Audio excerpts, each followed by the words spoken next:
Alright, in this video we're going to take a quick look at two graphs which I think you can convince yourself are isomorphic, but we're going to talk about why this function here isn't an isomorphism, and then we're going to find something that actually is an isomorphism. So let's start with why this first function isn't an isomorphism. We'll note that it is a bijection. It is a bijection of the vertex sets.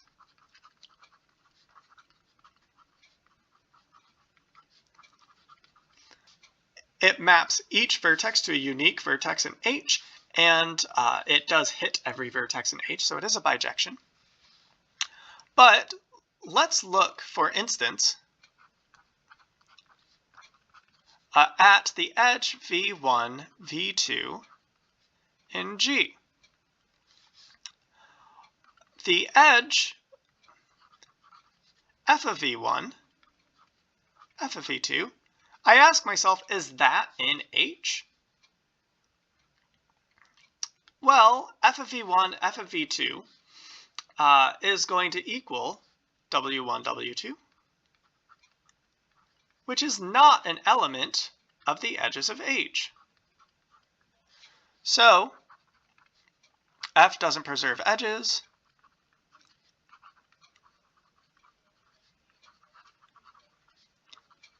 and is not an isomorphism.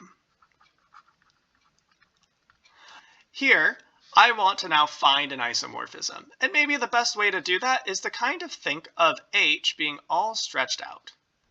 If I stretched out H, it would look something like this. I'd start with W1, and then I'd have W3, and then I'd have W2, and then I'd have W4.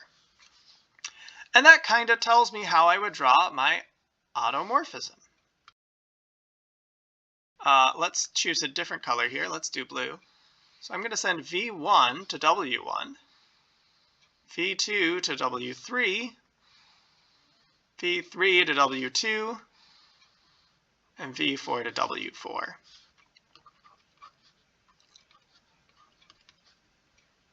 That was supposed to be a V1.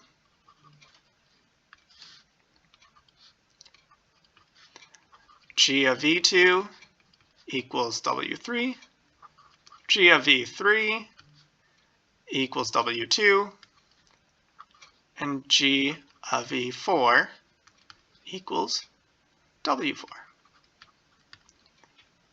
Okay, so we found an isomorphism from G to H. So these are isomorphic graphs.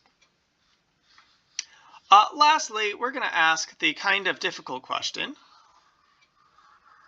That was a bad scribble out.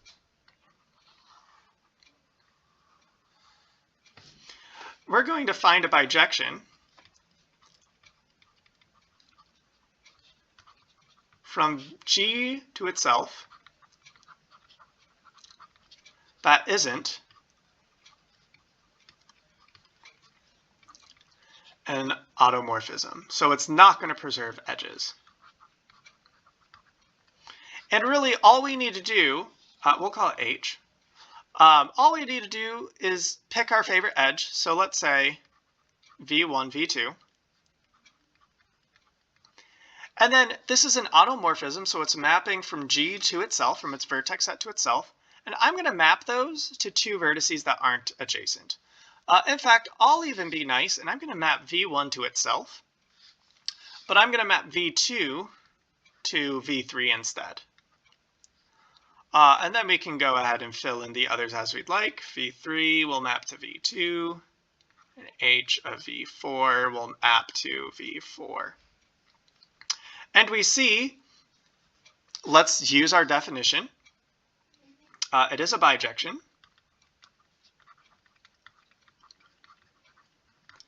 But let's look at the edges.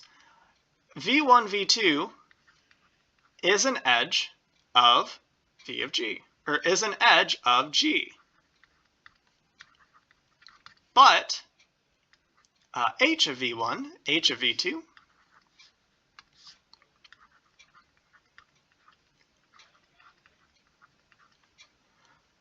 that equals v1, v3 is not an edge of G. So this is similar to what we did in the previous example, but in this case, both our graphs are G because it's an automorphism. It's a mapping from the graph to itself. So this is not an automorphism.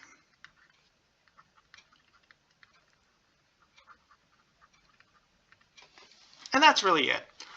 In order to show that your bijection isn't an automorphism, all you need to do is show that two vertices that are adjacent in one graph don't map to vertices that are adjacent in the second graph. In this case, since it's an automorphism, I need to show that two vertices that are adjacent map to vertices that aren't adjacent, or vice versa. Two vertices that aren't adjacent map to something that is adjacent.